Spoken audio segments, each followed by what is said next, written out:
And we're live. Hello, I'm Geoff, and my co-host tonight is Tamara. Hi. Hi, Hey, Jeff. Hi, and Chris. with us we have Chris K, our special guest and a political science expert. Chris, could you just give us a real quick intro? Tell us about yourself and your career or your studies. Sure. I'm a recent undergraduate, graduate. I don't know how you say that, but I went to university, just got out, and I have a degree in political science and psychology. It's a double major. And all the while, I was also the president of the student union, the president of the Political Science Association, the president of the debate club, and I also organized a TEDx talk with Geoff over here. That's how we know each other. Um, well, he was part of the. We You both. organized it. I was there. I organized it, but Geoff made it possible. So I helped. it was a group effort. Great. And tonight we are talking about a nasty rumor that I've heard. Have you guys heard that there is a left-leaning bias in academia? Wait, Jeff, don't you want me to introduce myself as an uncredible? Oh, sure. Tell us about yourself, Tamara.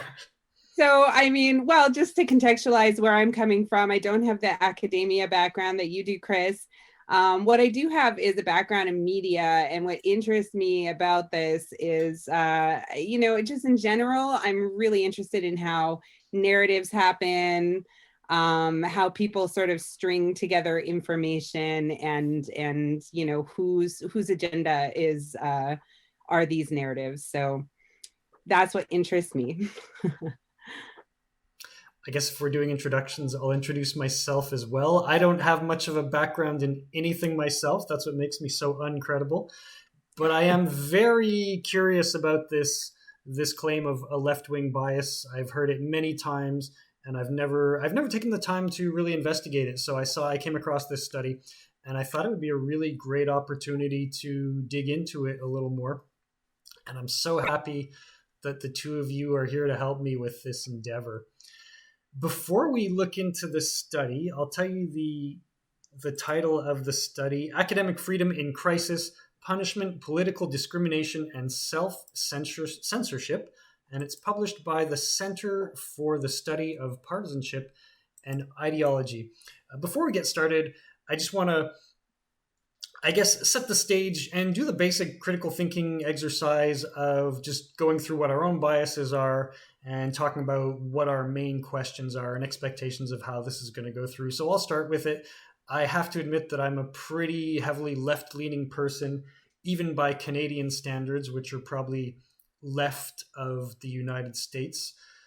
Tamara, where would you situate yourself? It's interesting. I guess if I had to, I'd say that I'm a left-leaning person. Mostly I've noticed that when I've been accused of being left, when I've just presented what I thought was my ideas about something. So I've definitely been put into that category many times. So yeah, if I have a bias, I guess that's it. Okay, so this is a label that's been thrust upon you. This is not how you identify yourself, in other words, is what you're saying? Yeah, Okay. I sort of think that the categorization and the interest in putting people into groups is a lot of what is the problems of division in today's world. So, I try not to do that to other people, label them or categorize them, and I try not to do that for myself even. But I mean, I've never been accused of being right wing, so I suppose left. That's probably accurate. And Chris, where would you situate yourself? Oh, it's so hard. I guess in the center, but like on many issues, especially social issues, I'm very on the left. Okay. And then, with things like money, I just get along with no one really because I really believe in fiscal responsibility. And right now, neither the left nor the right are really embracing that. People traditionally call that a right-wing issue. And, I could get lumped in if we're talking about economics on that side, but I don't think the Conservative Party of Canada nor the Republicans espouse fiscal responsibility unless it's convenient. So, yeah. But in terms of social issues, I'm totally on the left. And as I read this article, I definitely take out my left hat because I'm very critical of it. And it seems like it's coming from the right. Yeah, I think so too. This what's the abbreviation? CSPI, I think. Yeah, CSPI seems pretty right-leaning. Yeah, I mean, the second I saw it, it's like, we are not right-wing. That's what I saw the name of the organization as. Meanwhile, it sounds like they're calling themselves that to distract. I mean, I noticed that too. I know that we're going to dig into this a little bit more, but when I just initially saw this and looked at the table of contents, there's a bunch of propositions that are critical specifically to the left. They name the left, and I did not see until at the very end of the agenda anything mentioning the right. So, to me, that would sort of position them as being critics of the left anyway. Yeah. Before we dig into it, what are your main questions going into this and your thoughts on how this is going to play out? I definitely have some questions. Well, first of all, we just talked about it, the bias of the organization. They lean pretty far right. So how much do we trust their results versus assuming that this is coming from a biased perspective? And my big question, we talked about this before, Chris and I, before we started recording, how much of this is not so much to do with left versus right or progressive versus conservative, but how much of this bias that we're seeing is actually Trump effect and just the extreme, I guess, almost gravitational pull that he has on the political, I guess, sphere and the feeling of revulsion that he creates by people on the other side. And I actually have a genuine concern too. And is there actually a bias against conservatives in academia? For me, as an academic, or from that background, like, I am genuinely interested. I know that there's a lot of people who are left leaning, and I think it's plausible that there might be a bias against conservatives. But I don't think this article really answered the question at the end of the day, and I'll bring up why. But I mean, it is a genuine concern of mine because, I mean, I want to know, is there such a bias? And, is there a bad reason for it? Is there a good reason for it, etc.? Yep. Yeah, that's a good point. Is there a bias? And is this an unjustified bias where it's academics that are, I guess, just trying to suppress genuine opinions from the other side versus a justified bias where they are academics and they're just excluding opinions that don't achieve a scientific standard or the standard of academia that they want to maintain. Yeah, good point. Yeah. And also, I have this question too, and Geoff, to answer your question from earlier, I've certainly heard this notion. I've watched videos of panels of professors debating this. And kudos to this group of people that are attempting to bring forward something, some sort of study to the effect of that. Other questions I have about this study that I want us to dig into is it credible, or is it an accurate and fair, balanced account of this? I mean, Chris, you'll be more familiar with academic studies, I imagine, than I am, but I mean, I have questions about the way that it's laid out or what they're using as evidence, and to what you said, have they proven their point? And yeah, I just want to say this now because I don't know if I'll get a chance to say it later. I think it's very important for viewers to take into mind that this is a research paper written by a think tank, or at least an organization that likes to make itself look like one. And think tanks, you got to be very, very aware of them because they are usually funded by Republicans or Democrats or liberals or conservatives. If you're in Canada, they're usually funded by a party. They all try to make themselves look nonpartisan because the whole idea is they're supposed to be nonpartisan, but they're almost always exclusively funded by one party or another party. Mm-hmm. And usually these research papers are not written for the betterment of mankind and people kind, to to learn, and it's not usually like a great academic pursuit. It's literally just putting out research to support your agenda, right? So as a poli-sci major, the second I open up a research article by a think tank, that's the first thing that gets into my head. Mm-hmm. Who's this being written for to support? Whose narrative, actually you were bringing this up before, whose narrative is this to satisfy, right? Mm-hmm. So that's, you got to go into any research article by a think tank with that in mind. Right. This is just marketing and advertisement for nerds. Yeah, and I should have mentioned this at the beginning. What's the point of this video? Well, I saw this study and I wanted to do an analysis of it, but in a different way than we normally consume this kind of information, right? I saw this article originally on Reddit and everybody was arguing about it, and it was clear to me that nobody had even read the article. The other way that you can get this information is you'll hear about it on the news or a blog or some source that you trust, where you'll have probably a journalist who does an analysis, and then they deliver to you the results of that analysis. They'll basically tell you what opinion what to think about it. And so I thought it would be useful to have two of us, Tamara and I, who are non-experts, to look at this study and try to take some time to understand it properly as best as we can. And with help from Chris, of course, who's the adult in the room to babysit us, and to just show, I guess, a good effort to genuinely understand an article like this. And Chris, you brought up an interesting point, which surprised me a little bit, when you said that you're not even sure that this left-leaning bias even exists in academia. And I was a little surprised by that. I was ready to go in with the assumption that the bias was real and it was just a question of whether it's a bad thing or a normal thing. So what do you mean when you say you're not even sure that this bias exists? Well, I'm a very research-minded person, right? So I don't tend to believe much until I'm given evidence. So, I mean, I have been in university and I have seen that there are, radical left-leaning individuals. They exist. There's a few teachers I can name. There's definitely more than enough students I can name because I was in the student union. So I was in Central, hardcore lefty Central.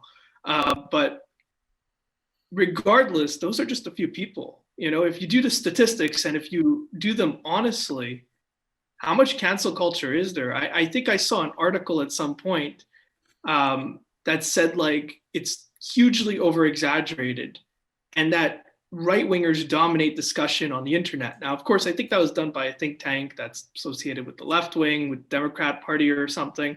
But it does raise the question, just because there's a few voices, is it actually a problem? Is there even such a thing as a left-wing bias? For all we know, the 90% of people in university could be totally like in the middle on this issue. And it just seems like it's happening more than it is because of what we're talking about in the media or whatnot. Yeah, I've noticed that a lot of times the drivers of these narratives seem to be professionals working in the field, but this idea, and this is another thing I want to look into on this study, is has it been peer reviewed? This idea has been peer reviewed. Someone who immediately pops into mind is Jordan Peterson, who also has taken a position of this and spoken about it quite extensively. But he's also been criticized by Dr. Schiff, who was the professor that helped him get tenure and get his job, and also respects him greatly, but still disagrees with him about his antics and what he's calling out, so to speak. So, it's interesting to me. Is this a perspective of, a few people and is there another reason that they might feel like that versus, is it an actual provable thing that's happening? So.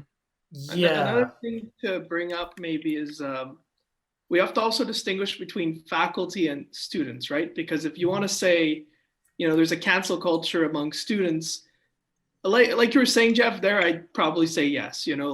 Like even if it's 1% of the student population, it happens enough where we know it's objectively a thing, right? Like at Concordia just a few weeks ago, a talk got canceled, and it was about they were inviting a Turkish ambassador to speak on Armenia, foreign relations. I would have never picked that topic for a Turkish ambassador to discuss, but that's what they did, and it got canceled, and it was because of students. But among professors, among faculty, I'm a bit more, they're academics. I'm more hesitant to say immediately that there is, a censorship thing going on there, because professors, in my experience, are all a lot more chill. They're even the radical professors, they're more intellectual about their radical ideas than physical, So, I really haven't seen the evidence that it exists, and this study raises the question, but of course we're going to be critical about it. So I'm going to try to find where I have notes on the data that they found in the study, but it was something like they had some questionnaire. Yeah, so I think they went to academics and they went to students, and they asked them the question, would you support I think it was the removal of a professor for supporting a certain positions. So they had, for example, the British Empire had a positive impact, or nuclear families do better than other family structures. And I think they said 1 in 10 faculty agreed with removing somebody for at least one of those points. And so you don't find this kind of data convincing? Geoff, are you going to screen share it, or? I can. Oh, because you want to see it? These are actually, I didn't. No, I can have it open on my own computer. It's whichever way you guys want to do it is fine. I don't know where that is in the study. I got this actually from the podcast that they did. Okay. Along with the study. Wasn't the study that they were referring to conducted in the UK? Yeah, I think you're right. Okay, I'm gonna go open it. But yeah, sorry, I interrupted your question. I remember they said something about how they were comparing the UK to the United States in the article that Geoff sent. I think they're talking about a UK study and an American study, and saying that the UK was less judgy about political opinions than the United States. I remember something like that.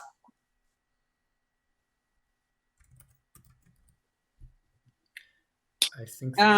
But sorry, you presented a question, Geoff. So that's. Well, my question was more to Chris. Yeah.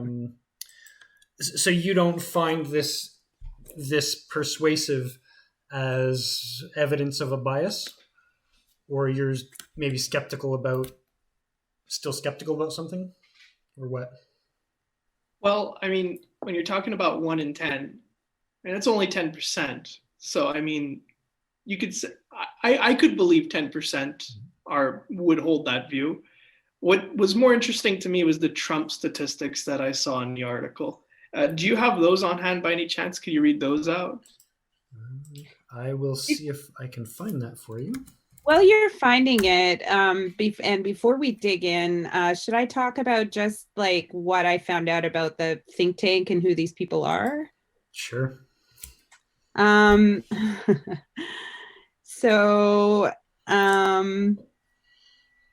CSPI is the name of the organization, and you already read out the Center for, or maybe you just read out the title, the Center for the Study of Partisanship and Ideology.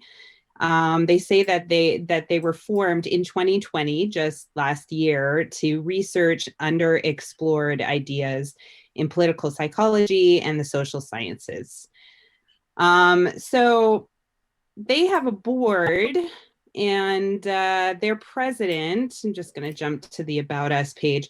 One thing I noticed right away, the CSPI, that's the same acronym as an actual government body that does, or a government lobbyist group that researches health foods, and they've been around since the 70s. So I don't know if that's a coincidence that they have the same acronym. It's probably a coincidence.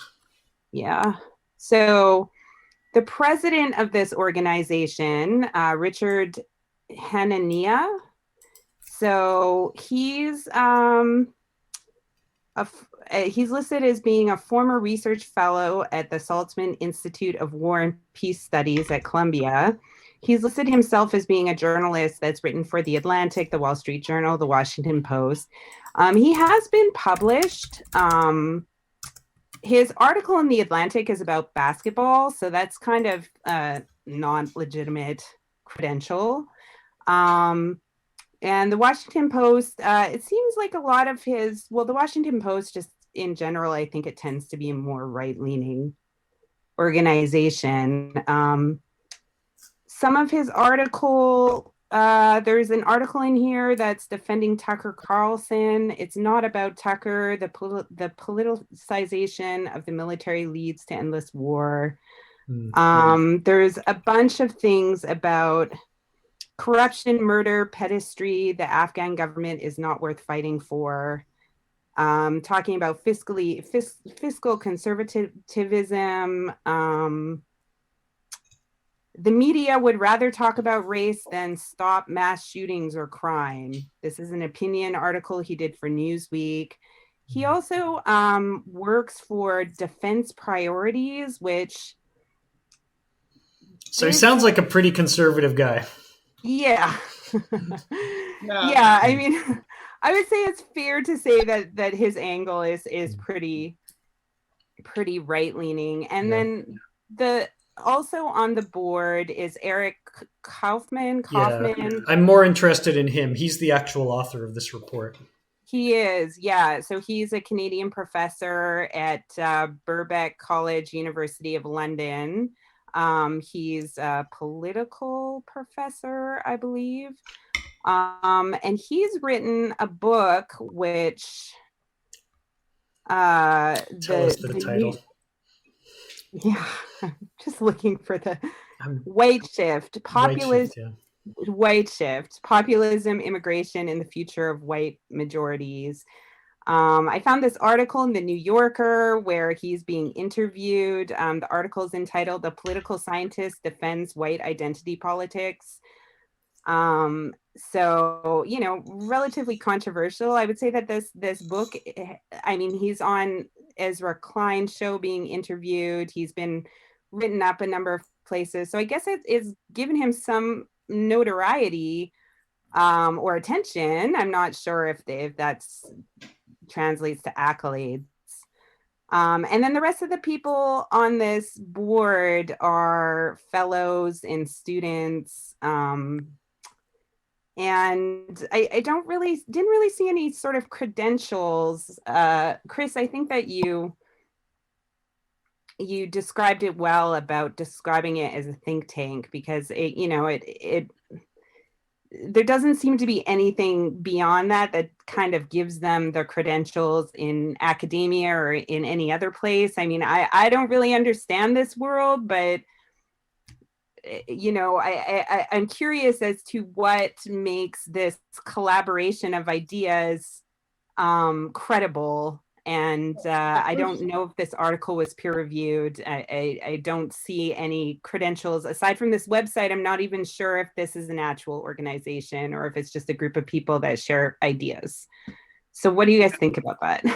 Well, first to start, did you say the author, you couldn't find the author's education?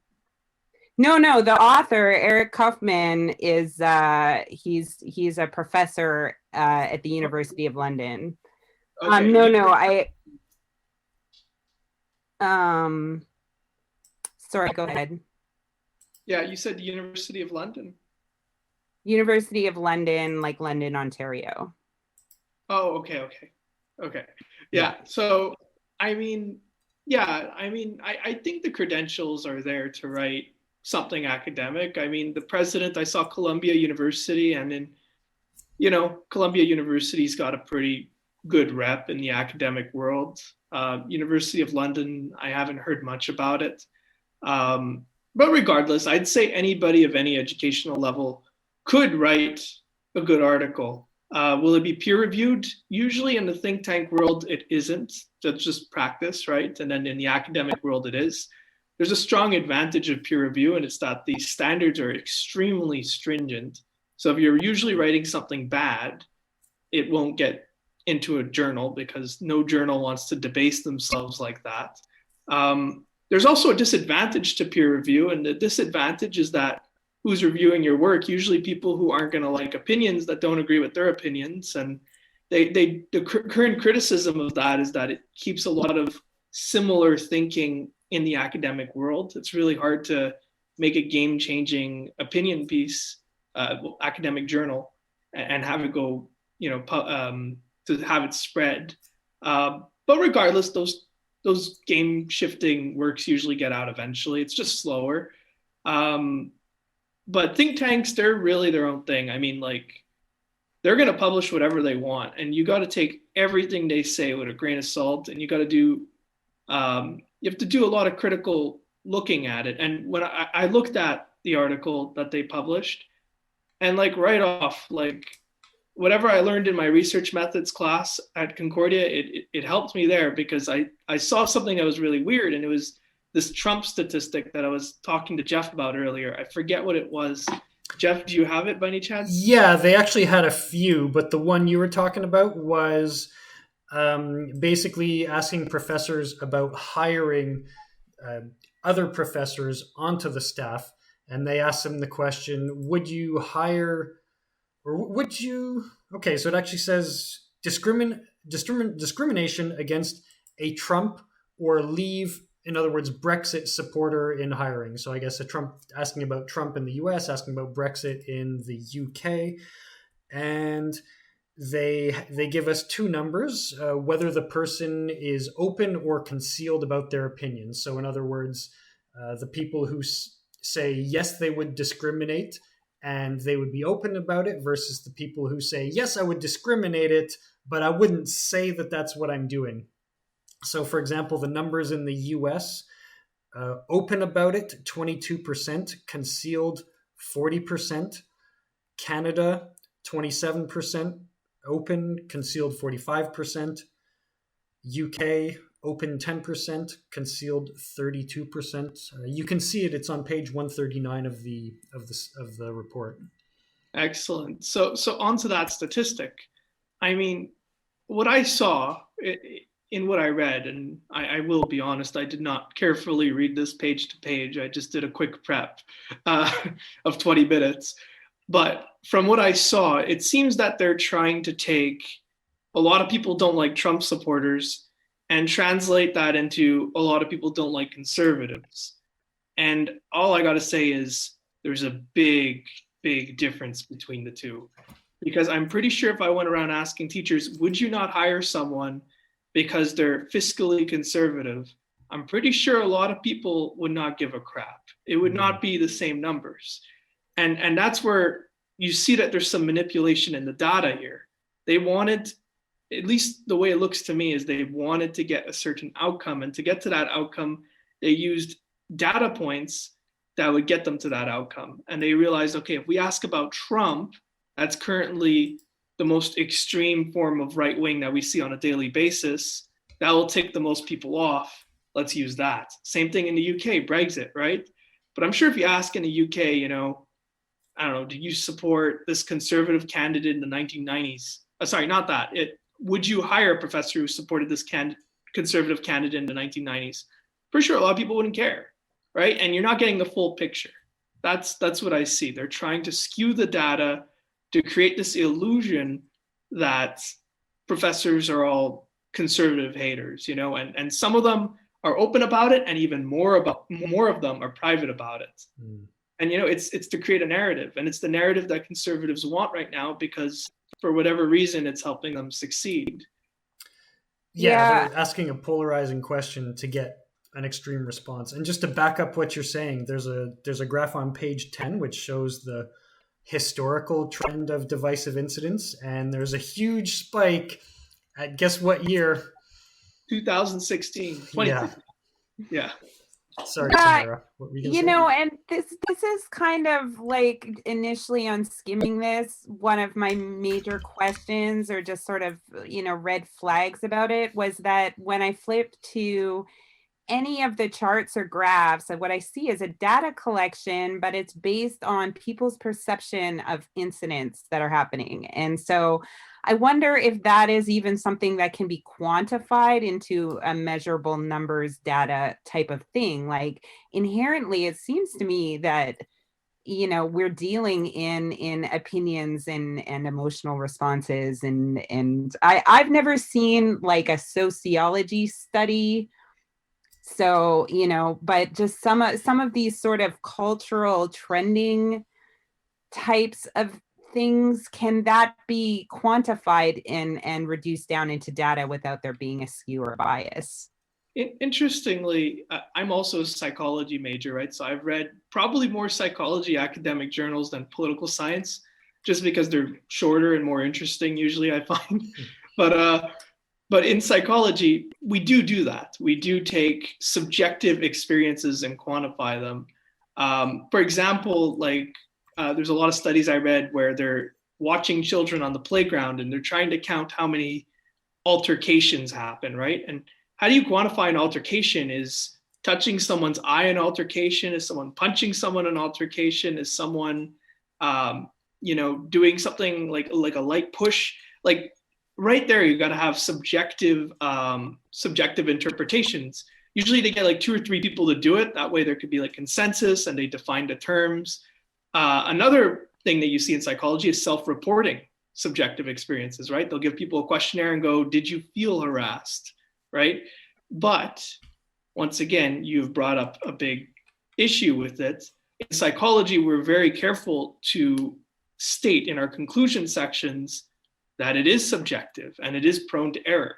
And you don't see that in this thing, right? And I think that's just where, as you were pointing out before, the differences between academia and something written by a think tank, you're going to see that. There's less of a deliberate effort to inform the reader of the biases. They don't care to do that. I'm noticing a pattern here, Chris, that you keep saying this is a think tank and we can't trust it. And so I'm wondering, is this a bit of a vain exercise? Is that the conclusion? Have we arrived at our... I wouldn't even go that far because you got to remember there's nuance, right? Yeah. I mean, I am saying I am distrustful of it, but it doesn't mean we can't trust it, right? I think there's a possibility that there's something interesting to take from this data. Mm-hmm. You just can't overgeneralize, and you can't you can't take it for more than what it is. How about that? Okay. I think it's very possible that we're seeing some sort of pattern that left-leaning professors sometimes don't want to, sometimes discriminate against right-leaning professors. It's possible. I can't conclude, conclusively that that's the case from this, but I feel like it's making an argument that maybe that's a thing. And if it is, I think we got to start asking ourselves, is that okay? Mm-hmm. Why is that? Right. Yeah. And I think that's the more interesting philosophical question that I came out of looking at the study. It did make me think, if it is happening, why is it happening? Right. So I guess if you don't mind me taking initiative, Geoff, and just asking that question to the group, is it okay that left-leaning professors are discriminating against Trump supporters? Yeah, let me add one quick comment to what you said before I do what you told me to do. They said something interesting during the podcast, which was that they found that there wasn't a difference in the amount of bias between a right-leaning person or a left-leaning person. So in other words, it's not that left-leaning academics have more of a bias. It's just that the universities, for other reasons, that tend to be full of professors who lean left politically. And so it's a normal amount of bias, but because all those people lean left, the bias is left. That's very interesting, actually. Yeah. So, my answer to your question, is this okay? I would say no. I would hope that a university professor would be above that and would have, I guess, more self awareness, more intellectual, higher intellectual standards. But the way you asked the question was interesting. Is it okay to have a bias against a Trump supporter? And that's a question that I've been asking myself, and I'm gonna draw a point of comparison. If you go to the geology department, you'd say that they have a bias where they discriminate against hiring flat earthers. Now, and I'm asking more to Chris as a political scientist, a flat earther is like a really stupid geologist. How, where on the political science scale, where do you put a Trump supporter? How much, if somebody says I'm a Trump supporter, what does that tell you about their political science IQ? You know, I guess it's a bit complicated because a big thing with Trump supporters is they're just everywhere, like in their beliefs. They really are everywhere. There is no Trumpism doctrine, right? It's literally, some people support Trump just because they go, oh, well, he did this little financial thing that I like, right? And those people, I'd say, they're probably not that stupid. But the people who are at issue are the people who are naive, who actually take Trump at his word and believe everything he says, and worship him sort of like a god. And there are people like that. And I'd say those people are basically the flat earthers. Right. Then there's the other people who understand his policies very well, and they vote for him or support him because of his policies. Some of them I think might be well-intentioned, and others might actually, others are most certainly malicious. For example, the tax cut, right? One of his only major accomplishments that set him apart is his tax cut in, I think it was 2017, his tax cut. One of the first things he did, he just cut taxes for the rich and temporarily cut taxes for the middle class and lied to everybody. He basically tried to make it out like he's some sort of tax slashing hero, but really just increased the US deficit a ton. And there's people who liked him. You can't call them stupid. The people who liked him because they liked what he was doing for them and their interests, right? But the people who naively believe everything he says, they're the flat earthers, 100%.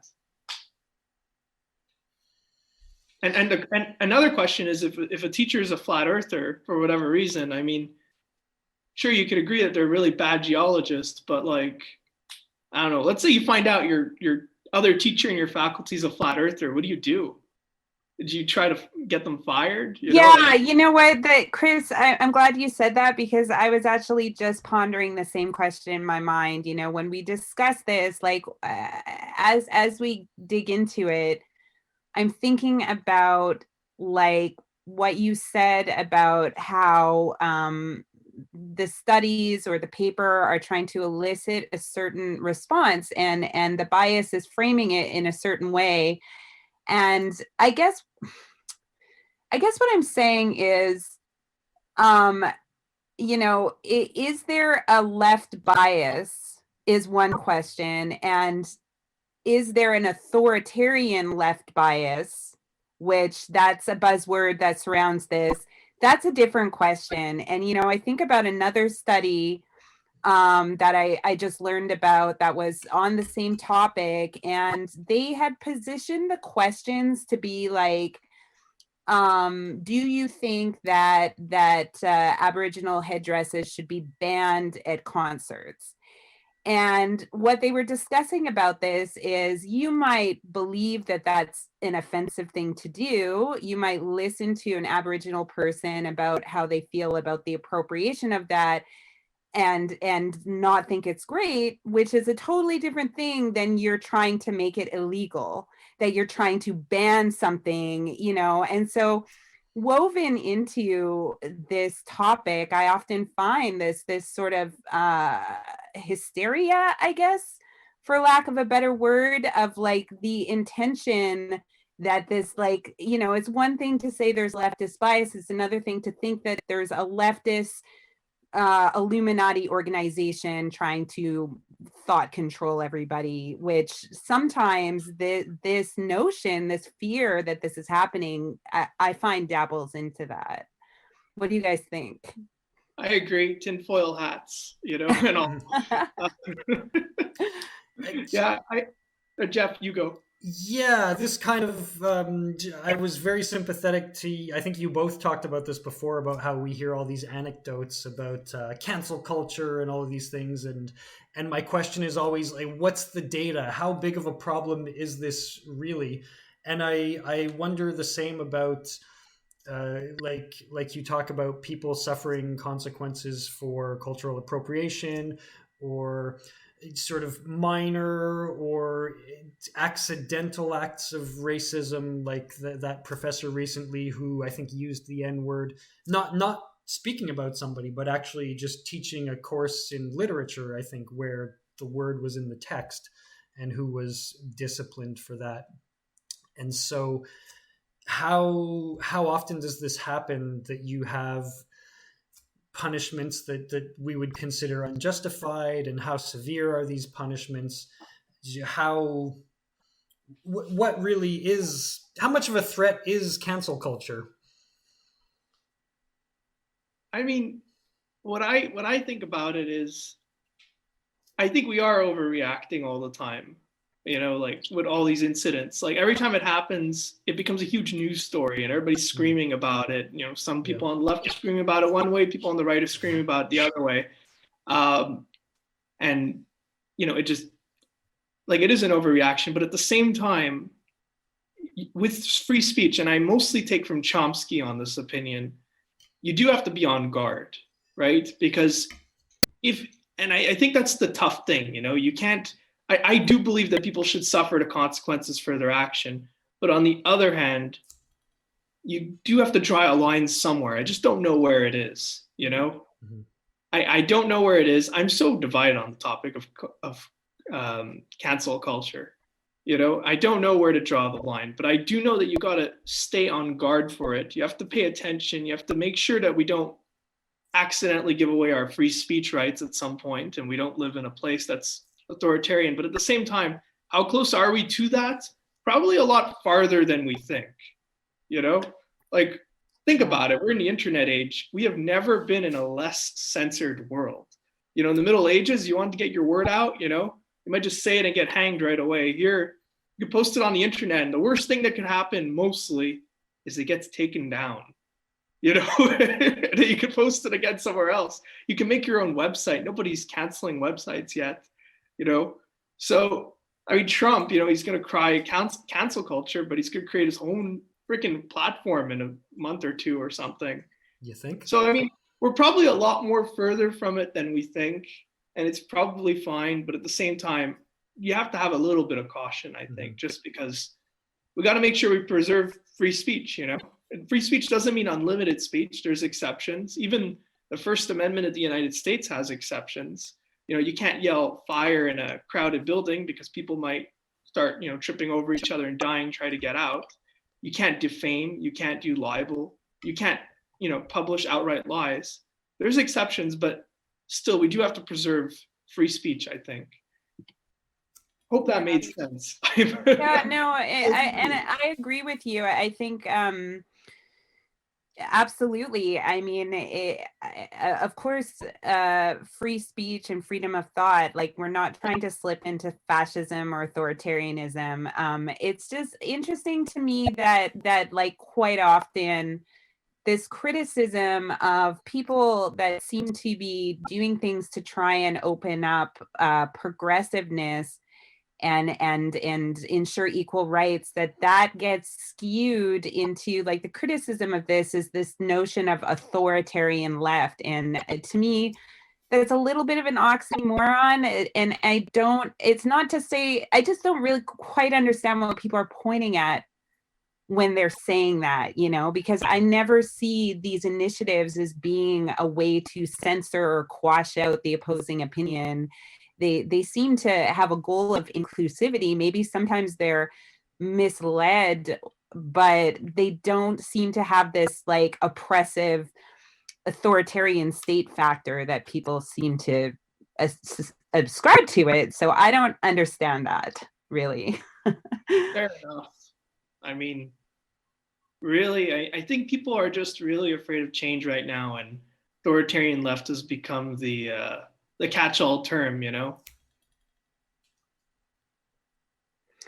Yeah, I mean, again, I don't know. There's, I guess, I think a lot of similarities to Kaufman here when I was researching him, and Jordan Peterson. Maybe just that they're both Canadian professors, but I think about like when Jordan Peterson went up to Parliament to discuss gender pronouns, which was at the beginning inklings of his sort of rise to stardom. And the argument was about this wrong think Orwellian kind of police state authoritarianism, and the notion was being put forward that people were going to be put in jail for saying the wrong pronoun, and at worst, even at the time, the only thing that could happen was a ticket. And he actually debated with Dr. Schiff about this, where Schiff had said, you can't be put in jail. And he said, well, what if I don't pay the ticket? So, that is, I feel like that's like a little bit of a victimhood notion, that this idea that, but is that somebody coming at you and taking away your rights, or is this something that you would do as a form of protest? And let's not conflate the two. Yeah, I mean, I do have to give one thing to Jordan Peterson. I don't agree with him on like 99% of the things he says, but on that one argument, I mean, what he is arguing against is compelled speech. So he's trying to say that you shouldn't be able to force me. He's basically saying I should have the right to be a jerk if I want to be, right? And to that one, I'm like, is that like a little mild authoritarian? I'll be like, yeah, sure, I'll give him that. Like, I think in that case, his argument made sense. But I also think that like, maybe we do other things that are more authoritarian than that, and we should be focusing on those, like maybe invading countries or supporting Saudi Arabia as it destroys Yemen, or trying to warmonger with Iran, or our terrible job and our, like we do so much more authoritarian things than what he was discussing, like if he really cared about authoritarianism, it's all convenient. That's what I'm going to say. It's all very, very convenient that the right is always fixating on very, very specific things. And when they talk about cancel culture, they don't talk about canceling everything. They talk about canceling their stuff. They're never there for the left when their stuff gets canceled.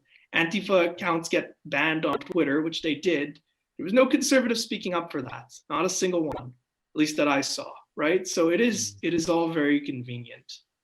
Mm-hmm.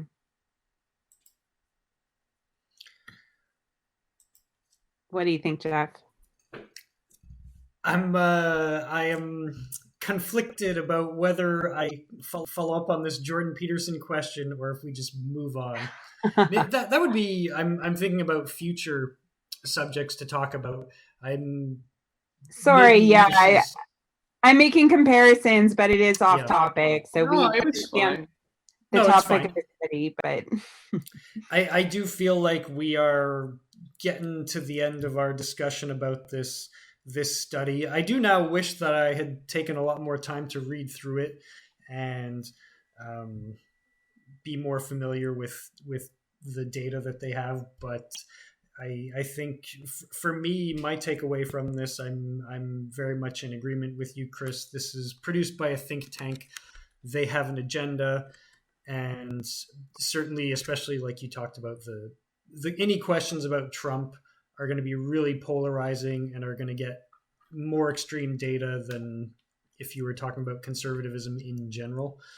And so I'm definitely, I was kind of surprised that the question that didn't have to do with Trump, where they were just asking about other things like immigration and nuclear families. I was surprised that there was such a heavy bias among professors against hiring, but apparently that's the normal bias that everybody has. So it's not good, something to be worked on, but I'm personally not losing any sleep over this.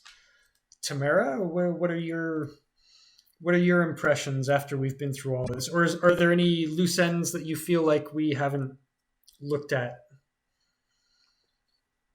Yeah, I don't know. I'm just kind of skimming it again, and so I don't know. I'll pass for this moment. Chris, you have any? I mean, all I gotta say is, I think you summarized it really well. It's a think tank article. It's probably supporting an agenda. I would love to look into the financials of that nonprofit, which are public, so we probably could find it if we dug around and maybe find a name or something to who's donating to it. I think that'd be really fun. Didn't have time for that today.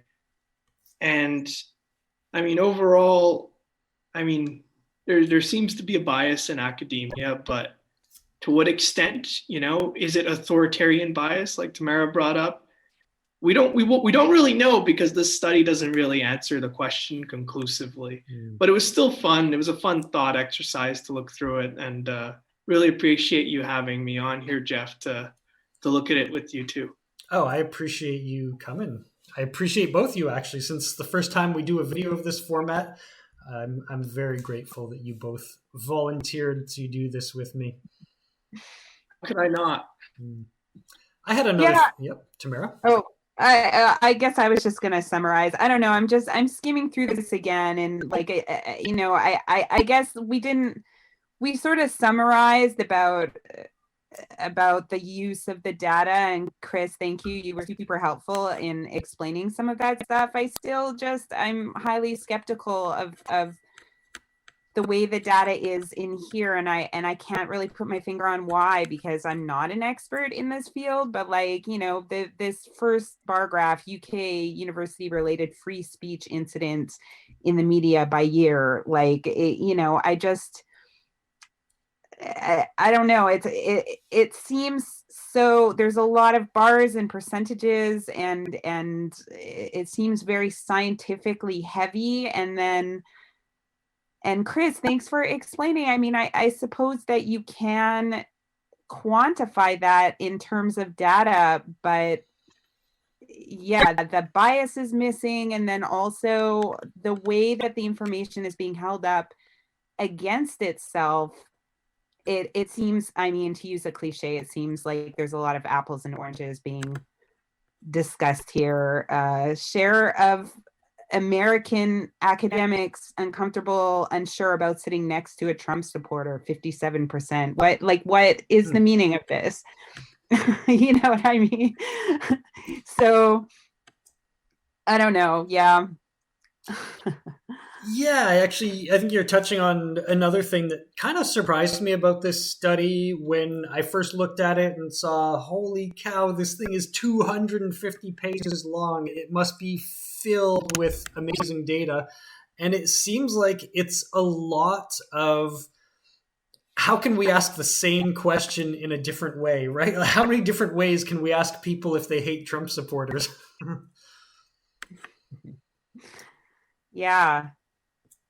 Yeah, and and I am concerned. I mean, I kind of was cheering this study on, and I'm disappointed that it doesn't seem to be very legitimate, or at least have done its purpose to prove what it's attempting to.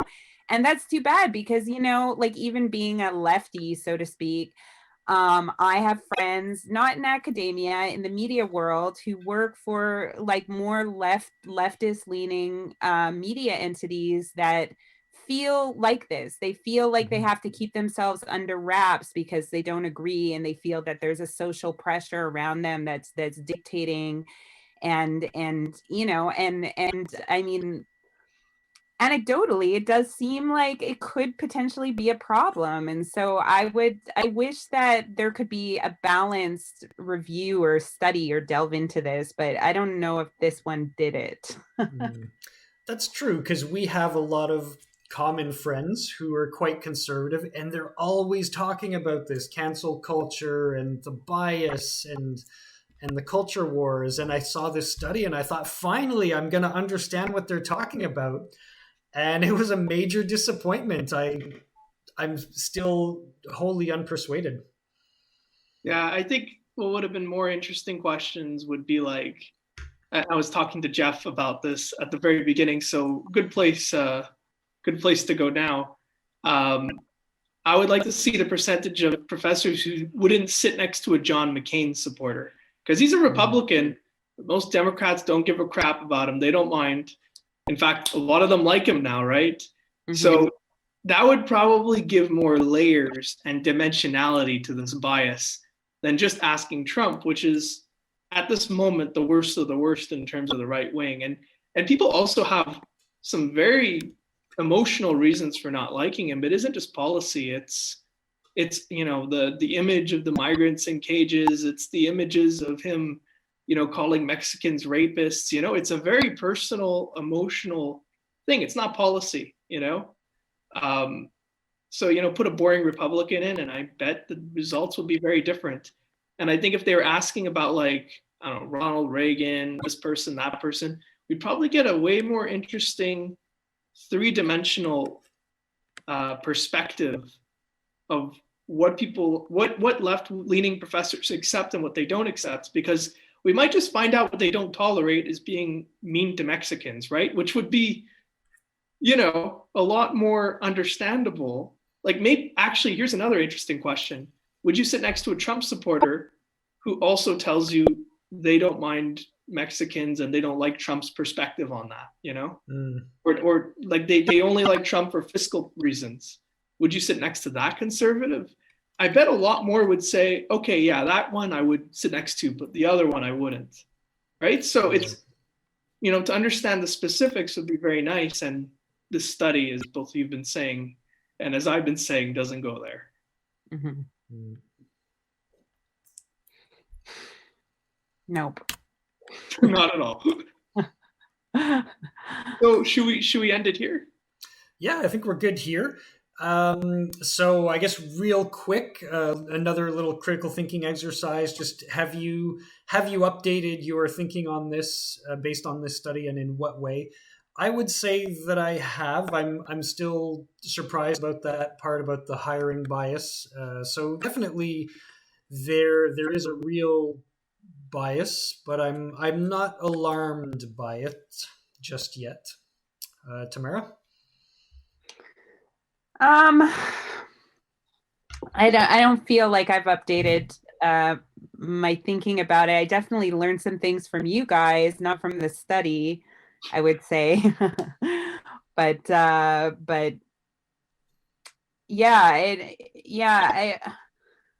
I don't know. I wouldn't say that I had a strong opinion to begin with about whether or not this actually exists, but I think it's an interesting thing to continue to look into, and certainly it's a problem. The other problem is that if you have biases we spoke before about the difference between academia, or I mean student level and professor level, and if you have bias at the professor level, there's a power and a structural imbalance there that does need to be addressed, and it doesn't need to be a right-left political thing.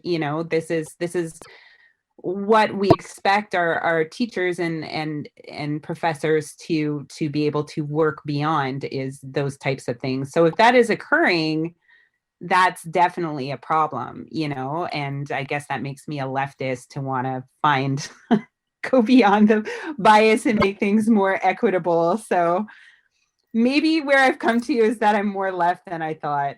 That's my final. The accusations are true. Yeah, I guess. Actually, that does remind me of one thing I've been meaning to ask you, Chris, since you actually studied political science and psychology. Did you ever have a perception that any of your classmates felt like they were being silenced, or that they would be hesitant to share political views that were divergent? Yeah, that's a good question. Have you seen this firsthand? I'll be honest, most of the right-wing people I knew at Concordia were very open about it, and usually obnoxious about it too. Okay. But that's not to say I think all conservatives are obnoxious, not even in the slightest. But the ones I had in class usually were, they were like, I'm right-wing and I'm in your face about it. There was a lot of them. But then at the same time, I think a lot of center right people also overplayed how left-leaning they were to kind of get acceptance. That definitely was happening, but it wasn't like a super shaming environment. It was more, if you wanted to fit in, you might act a bit more left. Even I did that, because it just made sense, everybody starts doing it and you kind of get into it. So we all act, I think, a bit more left than we actually are. If you're a socialist, you're going to act like a hyper socialist. If you're center right, you're going to act center left, Everybody shifts, I think, a bit more to the left. Yeah, and I think that's something that you do naturally to fit in with any social group. Mm-hmm. I mean, if I walked into a bar in Texas and it's all a bunch of people with cowboy hats and they forced me to talk to them, I mean, would I lie about my political opinions? Probably not. But would I overplay maybe some of the right-leaning ones just so I don't feel like I'm going to be hated by everybody? I might do that, I think it's human nature to do that. Yeah, I think that's a different thing, though. I'm asking, did you feel like there was pressure from the professors or from other students to... Only the pressure to fit in, but I don't think if you really felt like you had something in your heart that you needed to say, I feel like all you needed is a little bravery and you'd say it and you'd be fine. I don't think you'd be censored or shut down or anything, unless what you're saying is extreme. If you're going up in front of class and saying, I don't know, something really extreme, then you'll be silent. Yeah, if you're gonna deny the Holocaust, I mean, probably you're gonna get some flack. Even then, but by the way, even then, people might just be silent. They might just be like looking at each other, like, "What the fuck," and then not say anything. Okay, well, that's pretty extreme then. And that is, this is just one anecdote, but since we have the opportunity to ask you, I'm curious to see how your experience matches up with what I've heard. Yeah, I mean, I think a lot of people aren't brave to offer their opinions in a respectful way. And they they take that fear that they have of fitting in and they sort of shift the blame to the left-leaning people. But it's not their fault that you're not brave enough to offer your opinion. At least that's my opinion, like sometimes I've been not brave enough to offer my opinion, and I can't put that on the other people in the room. That's my fault. I'm afraid of fitting in, and a lot of those opinions, by the way, eventually I say them and nobody cares, It's just fear, and I guess I could project it onto them, but it's not a big deal. At least in my experience, it's not a big deal. Would you guys say that just in general, you think that we've shifted towards more intolerance? Like, there's a lot of talk about how we're, as a culture, more and more divided.